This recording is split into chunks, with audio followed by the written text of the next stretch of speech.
Steven Shpendi ka shënuar golin e radhës në Itali. Sulmuesi shqiptar gjeti rrugën e rrjetës në minutën e 52 për të dyfishuar shifrat në favor të Empolit ndaj Barit. Shpendi tregoi shqiponjën me duar për festat e nëntorit. Pas golit, Steveni ka kaluar tashmë vëllain e tij binjak Kristianin, ndërsa janë luajtur 14 javë të Series B.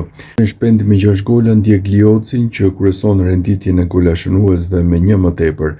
Kristiani ndërkohë ka 5 gola të shënuar dhe 2 asiste.